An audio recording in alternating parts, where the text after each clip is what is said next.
The Community Engagement Officer from the Brockville Museum is with me, and that happens to be Viktor Kaczkowski. And we're going to find out what's happening at the museum. Viktor, welcome to the program. It's nice to be back again, Doreen. So, is the museum open? Well, we haven't really been closed, but we've made it so much easier for people to come in and see what we have to offer. Finally, because of the changes by the provincial government, people can now enter the museum to see our exhibits as long as they can present a vaccination certificate and proof of ID. So that simplifies things. No more appointments, no more booking online. Turn up at the museum. Our helpful front desk person will ask to see that information. We'll double check with you with a couple of screening questions, but other than that, you're free to have a look around. Just remember that you still have to wear your mask when in the museum, and we're enforcing capacity limits as well as reminding people to keep their distance if there's other visitors in the building. So, exactly. Well, that's exciting for you people to be able to have visitors now. It is so nice to have people back in the building. Now, we're not open up for other functions anymore as yet. We're not doing programming in the building. We're not doing room rentals yet. But hopefully in the new year, we'll be able to do that again, because I think people are getting tired of doing so many things online. Oh, I know. Yes. I know. It's kind of like, I want to get back to what normal was and whatever normal will be for us from here on. We're getting there. We are indeed. So, as you say, coming to the museum, you have to have all the COVID protocols. People are getting used to that. They've, downloaded things, and they're appearing at events with all this information. Yes. So that's a good thing. So tell us what exhibits that people will be able to come to the museum to see. Well, as many of your viewers already know, over the course of the summer, we completely revamped our carriage hall, and now the New York restaurant sign is on display in our larger exhibit space. We have that as well as our regular exhibits, People of Brockville, Railway, the Railway Story, the River Story. So lots and lots to see.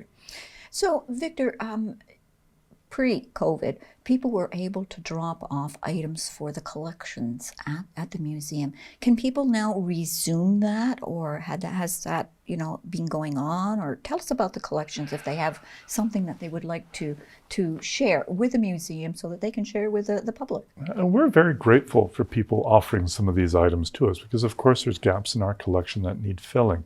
However, I am asking anyone who's interested in donating anything to contact our collections person, Veronica Verrero, either by telephone or by email.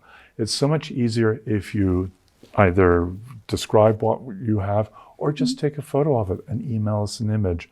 We're not accepting donations at the door anymore, and I think that will probably stay. Okay, all right. Well, that's a good idea that people do contact you beforehand, before trudging down with something heavy or whatever. Absolutely. Talk to the museum and find out. Yes, because so often people have things that are really interesting, but they don't fit our mandate, which is Brockville. And I hate to disappoint people. We hate to disappoint people and say we're not interested, because of course something's interesting. Yes. There's always a place for it somewhere. You're absolutely right. So tell us about December the 3rd. Will the Brockville Museum be involved in the event that's happening downtown? Yes, we are. We've been offered a space on the main street. I'm not entirely sure where it is yet, but we will have a presence there. And we have a great idea for Christmas gifts. As you probably remember, a number of years ago, the museum produced a book, The Story of Brockville. Yes. We have quite a number of them taking up space at the moment. It's a good read. It's a great reference book. Oh, yes. And we're going to be offering those on December 3rd only for a donation of a minimum of $5 a book. Whoa. So that's a great deal. It is. And a chance for people to get some Christmas shopping in, as well as talk to us about what's going on at the museum. Yes. Now, you just referenced that book. I use it all the time.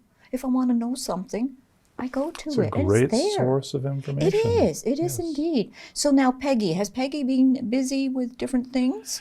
Peggy is always busy.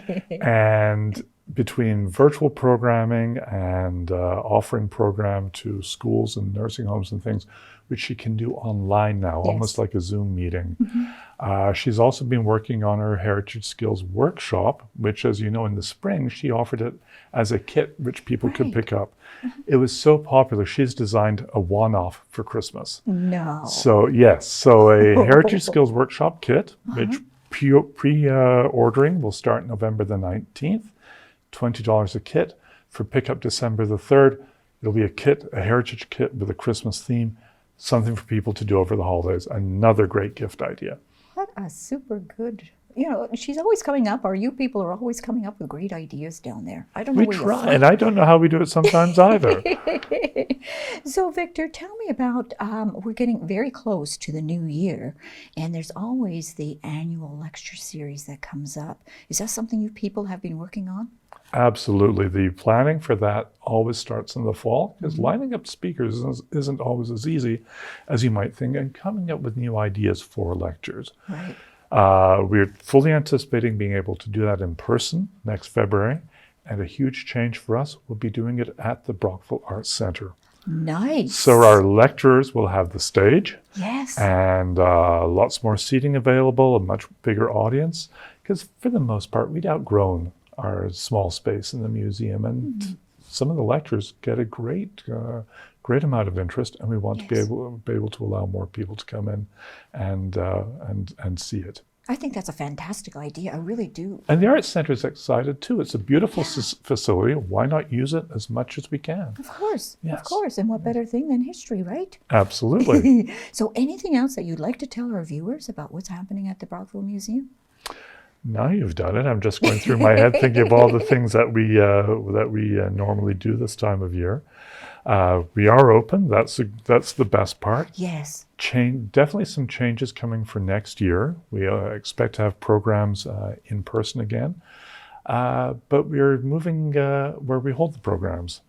Over the course of the wintertime, we're transforming the exhibit space that used to be beside the carriage hall into a permanent classroom/meeting room. Oh, interesting. So it's a nice size space to hold programs. It's a nice size space for people to use for meetings. So that'll become a permanent thing. And upstairs, the gallery there, which used to be Smart's Foundries, is going to be turned into an art gallery. Ooh. After the Prudence Hewitt exhibit, there's such demand and interest in art in this town. We have so many paintings in our collection. We're going to get them up on our walls for people to see. So the Smarts material will come downstairs with all the other industrial and commercial history of Brockville. Yes. And upstairs will be an art gallery. So lots to look forward to next year. One question I have for you, as far as the fee, is there a fee to go to the Brockville Museum, or is it by donation? I always get confused if somebody asks me. Admission is by donation. We went to that model a few years ago. I thought you had. And the general school of thought is that it generates more revenue for the museum through a donation system. And we found it does indeed. Good. So we're happy about that. And some people are capable of paying a little more than others. Some people want to pay a little more than others. And some people may not have that much in the way of resources. And we want the museum to be open to everyone who's interested. Oh, that's great. Yes. That's great. Victor, thank you for coming in. Is there anything else that you want to share with our viewers? I know you said a lot. I know. I think I've said more than enough today. You have said, yes, you've brought us up to date, and we really do appreciate that. Thank you, sir. Thank you for having me. And please come back to tell us about this annual winter lecture series, because that's one of those series that I just love to hear about, because it's always so interesting. Well, next time I'm here, I'm sure I'll have all kinds of information to share with you. Thanks, Victor.